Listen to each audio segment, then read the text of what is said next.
Alô pessoal, bom demais ter vocês aqui com a gente na Polis, curtindo a nossa página, compartilhando, passando para frente. O nosso objetivo é esse aí, tá? A gente aqui vai aproveitar a sua visita para falar de um assunto relacionado com história do Brasil recente. Eu costumo dizer recente porque coisas que aconteceram no século XX, meados do século XX, para a gente que mexe com história é coisa recente, tá? A gente vai falar um pouquinho aqui, atendendo aí a pedidos também, sobre um período muito importante na história do Brasil, principalmente sob o ponto de vista econômico, que foi o governo de Juscelino Kubitschek, o presidente Juscelino Kubitschek, popularmente conhecido como JK. Ficava mais fácil falar JK do que Juscelino Kubitschek.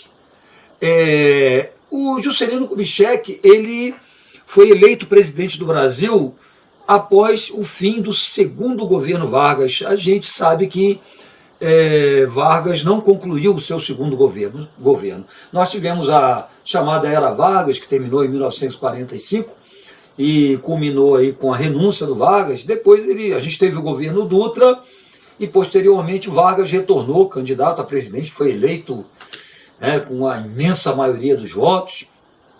Porém, o segundo governo Vargas foi interrompido pelo suicídio do presidente. E então nós tivemos aí eleições, e o presidente eleito foi exatamente Juscelino Kubitschek. Foi eleito aí pelo PSD, que inclusive era um partido que Vargas ajudou a fundar, né? A gente sabe que Vargas foi fundador do PTB, mas ele participou também da fundação do PSD. E Juscelino, durante a sua campanha, ele propôs um programa econômico bastante ousado, cujo lema era 50 anos em 5. Significaria mais ou menos o quê? Promover em 5 anos, que era o tempo que durava o mandato de um presidente da República naquela época, promover em 5 anos um desenvolvimento econômico que o Brasil levaria 50 anos para conseguir. É claro que há um certo exagero nisso, mas a proposta era ousada. Esse plano foi batizado de Plano de Metas. Era um plano em que ficaram estabelecidas metas percentuais de crescimento, de desenvolvimento para cada setor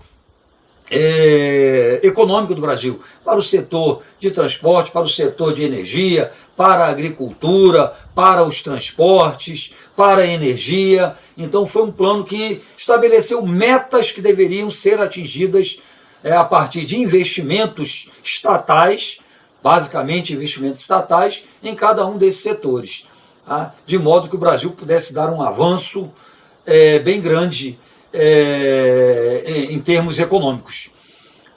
E havia também a chamada meta-síntese, que seria a transferência da capital do Brasil para Brasília. A gente sabe que a capital era o Rio de Janeiro. Então havia assim, uma promessa por parte de Juscelino Kubitschek de colocar a capital do Brasil lá no Planalto Central, lá em Brasília, onde é hoje, para que a partir daí houvesse uma integração do interior, das regiões do interior do Brasil, com o restante do país. Não só uma integração em termos populacionais, em termos de povoamento, mas também uma integração em termos de desenvolvimento econômico. A gente sabe que um dos grandes problemas do Brasil é o fato de que os grandes polos econômicos, as grandes regiões econômicas, elas estão concentradas no litoral brasileiro. As grandes cidades, as grandes metrópoles, tudo no litoral. Isso aí é uma herança histórica, a gente sabe disso. Houve uma priorização pelo litoral, então o Brasil ficou assim, interior muito pouco desenvolvido, muito pouco povoado. Isso complicava até a questão de soberania nacional. O Brasil faz fronteira com praticamente toda a América Latina, né? E complicava assim em termos realmente de distribuição populacional, tá? Então a meta-síntese seria a construção de Brasília. Tá? O Juscelino foi eleito, sofreu uma oposição muito forte da UDN, do Lacerda, Carlos Lacerda, né? Um político que fez uma oposição ferrenha a Getúlio Vargas. Ele tentou articular um golpe para impedir a posse de Juscelino, alegando que ele não tinha a maioria dos votos. E, enfim, com o apoio do Teixeira Lott, que era ministro aí do Exército, o Juscelino ele conseguiu tomar posse.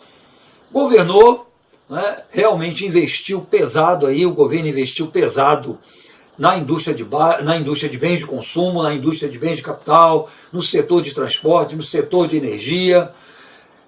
Porém, né, deixou a desejar no setor, por exemplo, agrícola, né, no setor da produção de alimentos. Então, o plano de metas ele favoreceu muito setores como indústria, transporte, energia, porém deixou a desejar em setores como educação, por exemplo, e como o setor agrícola. Então, isso gerou assim, uma insatisfação por parte, principalmente das populações mais pobres, as classes médias nem tanto, porque desenvolvimento do setor da indústria de bens de consumo e da indústria de bens de capital, evidentemente, favorece muito a classe média e a classe alta.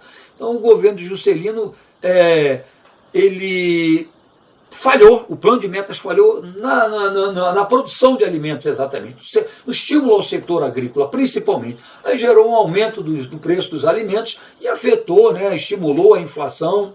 Isso sem falar, assim, no aumento da dívida externa. Principalmente no período da construção de Brasília, o governo teve que recorrer a empréstimos no exterior. Brasília foi muito cara, custou caro para, né, se construir Brasília. Um projeto maravilhoso do Oscar Niemeyer, um projeto arquitetônico extraordinário, do engenheiro Lúcio Costa, a gente sabe disso, atraiu muita população para o interior do Brasil, os chamados candangos, né, que eram os operários que se deslocaram de outras regiões do Brasil para ali, para o Planalto Central, principalmente nordestinos, né, para essa região. Quando a obra acabou, é que o problema, né, surgiu, porque a periferia de Brasília ela começou a ficar, né, começaram a se formar ali comunidades, né, com o final da obra. Então, até hoje, isso é um problema em Brasília. Né, as chamadas cidades satélites, as comunidades que surgiram ali, né, ao redor aí de Brasília. Um outro ponto também que gera muita crítica ao governo do Juscelino Kubitschek é a questão da facilidade que Juscelino deu para a entrada do capital estrangeiro no Brasil. Ele teve uma postura muito diferente daquela de Vargas, que também, né, tinha uma proposta desenvolvimentista, principalmente para o setor da indústria brasileira. O Vargas era muito nacionalista, muito avesso à penetração do capital estrangeiro no Brasil, a gente sabe disso.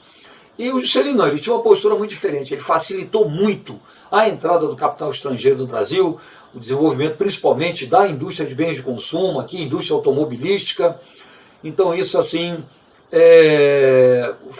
um outro ponto também que é muito criticado, tá? Essa facilidade para a entrada do capital estrangeiro aqui, pelas pessoas que são mais nacionalistas, evidentemente, tá? Isso numa perspectiva liberal, neoliberal, como a gente tem hoje em dia, a princípio não seria um grande problema. Tá? Bom, qual é a avaliação que a gente pode fazer do governo JK? De um modo geral, o Juscelino, do ponto de vista político, administrou bem, né? O seu governo foi bem estável, administrou bem o Brasil, e o chamado plano de metas, ele foi relativamente bem sucedido. Bem sucedido no que concerne, evidentemente, aos setores de infraestrutura, setor industrial, conforme eu já disse, setor de geração de energia, transportes, etc. Deixou a desejar em outros pontos, como eu citei aqui, educação, como agricultura, por exemplo. Mas, na média, foi um plano bem sucedido, descontando o fato aí de que a inflação ela realmente aumentou muito e a nossa dívida externa também deu aí uma disparada, aí, principalmente em função da meta-síntese, que foi exatamente a construção de Brasília. Ok, gente? Então é isso aí. Dica de história para vocês. Espero que vocês tenham gostado. Divulgue, partilhe com seus amigos, compartilhe. Né? A gente está num momento importante aí com a proximidade aí dos nossos exames aí do Enem. Então, aproveitem essa dica, tá ok? Beijo para vocês, até a próxima!